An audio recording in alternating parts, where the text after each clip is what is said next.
Welcome to blue pen blue marker. दोस्त, हम आपका स्वागत करते हैं अपने channel blue pen blue marker में। आज हम क्लास 11th रेनबो पार्ट 1 का एक इम्पॉर्टेंट जो पोएम है उसको करेंगे, जो है lamentation of the old pensioner. इसको लिखा है विलियम बटलर ईट्स ने। चलिए हम लोग पहले जान लेते हैं कि विलियम बटलर ईट्स कहाँ के थे और इनके क्या क्या और कारनामे हैं जो इन्हें किए हुए हैं। तो विलियम बटलर ईट्स ये आयरलैंड में पैदा हुए थे, जिसकी राजधानी डबलिन है। वो वहीं के रहने वाले थे और इनको 1923 में लिटरेचर के लिए नोबेल प्राइज़ भी दिया गया था।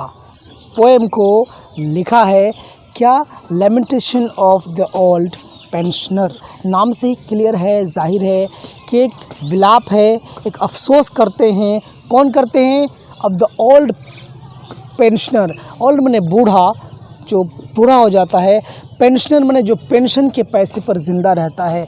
कोई इंसान जब कोई उसको पेंशन मिलता है, वो जब वो बूढ़ा हो जाता है और जब वो रिटायर्ड हो जाता है तो उस पेंशन पर जो उसको पैसा मिलता है, पेंशन के तौर पर जो पैसा मिलता है, उसी पर वो अपना जीवन यापन करता है। लेकिन वो कुछ अफसोस भी करता है, कुछ विलाप करता है, कुछ उसके मन में कुछ रह गई है जो पूरा नहीं हुआ है। तो क्या है वो विलाप, हम जानते हैं इस पोएम में। इस पोएम में पोएट अपने पुराने दिनों को, अपने जवानी के दिनों को याद करते हैं और आज की अवस्था से, आज वो जो बूढ़े हो चले हैं उस अवस्था से, उस कंडीशन से, उन हालात से दोनों को तुलना करते हैं और फिर पाते हैं कि आज का जो दौर है, वो जो पीछे का दौर था, वो जवानी का जो आलम था, आज और उसमें बहुत ही ज़्यादा कंट्रास्ट आ गया है, बहुत ही ज़्यादा फ़र्क उनको नज़र आता है। आज वो इस बात को कहते हैं कि बिल्कुल उस तरह से हो गए जैसे कि एक ब्रोकन ट्री हो गया है, एक टूटा हुआ जो पेड़ है, उस तरह से उसकी हालत हो गई है, क्योंकि वो पेंशन के पैसे पर अपने ज़िंदगी को अब चला रहा है। यही एक सोर्स रह गया है, यही एक ज़रिया रह गया है उसकी ज़िंदगी को चलाने का, ये पेंशन से मिलने वाला पैसा। लेकिन वो इस बात को जब याद करते हैं कि जब वो जवान था, जब वो यूथ था, जब वो लव और पॉलिटिक्स की बातें किया करता था, तब कितने उनके दोस्त हुआ करते थे। हर सर्कल में, हर चप्पे में, हर कोने में उसी का ज़िक्र हुआ करता था। लोग उसको जानते थे और मानते थे, काफ़ी वो फेमस थे, काफ़ी मशहूर थे। लेकिन आज काफ़ी डायमेट्रिकल चेंज आ चुका है, बहुत सब कुछ बदल चुका है, एक ड्रास्टिक चेंज आ चुका है, क्योंकि वो ज़माना अब नहीं रहा। अब वो बूढ़े हो चले हैं, अब सब कुछ, सब कहानियाँ ख़त्म हो चुकी हैं और इसका ज़िम्मेदार वो पूरी तरह से किसको मानते हैं? वक्त को मानते हैं कि वक्त ने ये सब कुछ बदल दिया है। वक्त ही है जिसने उसको ट्रांसफॉर्म कर दिया है जवानी से बुढ़ापे में। आज यही तो कारण है, वक्त की वजह से ही, वक्त के कारण ही आज वो कुछ नहीं कर पा रहा है और मजबूर है वो अपने पेंशन के पैसे पर अपनी सारे ज़रूरियात को पूरा करने के लिए। वो इस बात को कहते हैं पोएट कि वो भी कभी काफ़ी बदमाशियाँ करा करता था, काफ़ी बदमाशियों का सहारा लिया करता था लोगों के साथ, और बहुत सारे उनके फ्रेंड्स हुआ करते थे, बहुत सारे उनके लेडी लव हुआ करते थे, प्रेमिकाएँ हुआ करती थीं।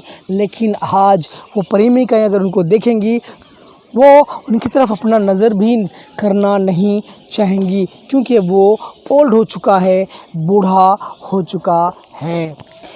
पोएट आज भी उन सारे सुंदरियों को नहीं भूल पाया है जो जवानी में उनसे प्रेम किया करते थे। लेकिन आज न कोई प्रेमिका है, न कोई दोस्त है, कोई भी उनकी तरफ देखने को तैयार नहीं है। क्यों?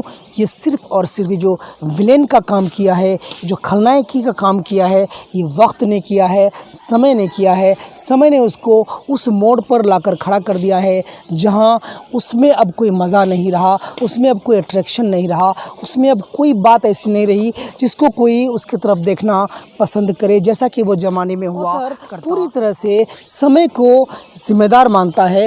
ये समय ही है जिसने उसको आज इस दहलीज पर लाकर खड़ा कर दिया है। इसलिए वो कहते हैं आई spit on the face of time, मतलब मैं थूकता हूँ उस टाइम के चेहरे पर, उस समय के चेहरे पर जिसने मुझे इस कंडीशन में ला करके यहाँ ड्रॉप कर दिया है, यहाँ पर लाकर गिरा दिया है। मतलब कहने का ये है दोस्तों, बहुत ही सिंपल सी कहानी है। एक ओल्ड पेंशनर है, जो विलियम बटलर ईट्स हैं, इनका कहना है कि एक पेंशनर है। आपको भी समझ में आता होगा कि अगर कोई बूढ़ा पेंशनर है जिनको पेंशन का पैसा मिलता है और कोई उनका सोर्स ऑफ इनकम नहीं है, अपनी पूरी की पूरी ज़िंदगी उसी पेंशन के पैसे पर क्या चारों ओर घूमती है, उनकी ज़रूरियात उसी पेंशन के पैसे से पूरे होते हैं।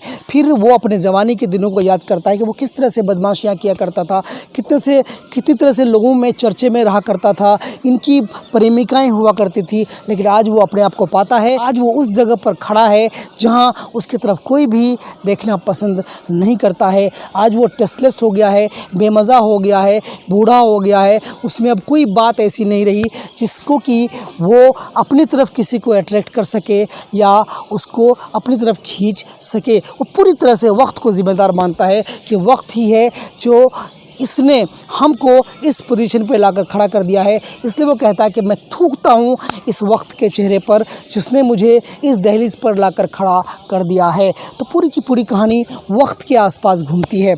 इस सब के साथ ऐसा होता है कि वक्त इंसान को ट्रांसफॉर्म कर देता है, बदल देता है। वो बच्चा होता है, फिर जवान होता है, फिर बूढ़ा हो जाता है। तो विलियम बटलर ईट्स का कहना सिंपल है कि वो कभी, जो ऑथर है, वो कभी जवान हुआ करता था और आज वो बूढ़ा हो गया है, बेमज़ा हो गया है और वो अट्रैक्शन उसमें आज बाकी नहीं है। इसलिए उनकी प्रेमिकाएं, उनके दोस्त, उनके चाहने वाले, जिनके बीच वो हमेशा कभी रहा करता था, कभी चर्चे में उनके चर्चे हुआ करते थे, लेकिन आज वो लोग इनकी तरफ देखना भी पसंद नहीं करेंगे क्योंकि ये इस तरह की हालत उनकी हो गई है। मतलब वो बूढ़ा हो चला है। अब वही उसमें जोश, कोई जज्बा, कोई अट्रैक्शन, कोई उसमें जूस अब बाकी नहीं रहा। तो ये पूरा का पूरा कमाल किसका है? वक्त का है। तो कहानी आपको समझ में आ गई, आपको पूरी तरह से बात पकड़ में आ गई। अगर आपको ये समरी में लिखने के लिए आता है तो आप इसको इजीली लिख सकते हैं कि टाइम ही यहाँ सबसे बड़ा फैक्टर है, जिसको कि विलियम बटलर ईट्स ज़िम्मेदार मानते हैं कि उसने उस जवान आदमी को बूढ़े में जो ट्रांसफॉर्म कर दिया, बदल दिया। सारी चीज़ें उनसे रूठ गई। उनकी प्रेमिकाएँ, उनके दोस्त, वो जो उनके चर्चे हुआ करते थे, अब वो उसके पास नहीं रहेंगे। तो ये बहुत सिंपल सी बात है, आप इसको कर सकते हैं। अगर समरी में आए तो आप समरी लिख सकते हैं। अगर कोई लाइन यहाँ से आ जाए तो भी आप इस तरह से लिख सकते हैं। ज़्यादा कुछ नहीं है, आपको बस यही मेन जो है टाइम को लेकर के आपको चलना है कि वो जवानी में क्या था, अब बुढ़ापे में क्या है, अब वो पेंशन पे ज़िंदा रहता है। पूरा का पूरा कहानी बदल चुका है। इसकी वो प्रेमिकाएँ हुआ करती थी, उनके दोस्त हुआ करते थे। आज वो लोग या कोई भी इस तरह का लोग उसकी तरफ देखना नहीं चाहेगा क्योंकि वो बूढ़ा हो गया है, टेस्टलेस हो गया है, बेमज़ा हो गया है। उसमें अब वो पुरानी वाली बात नहीं रही।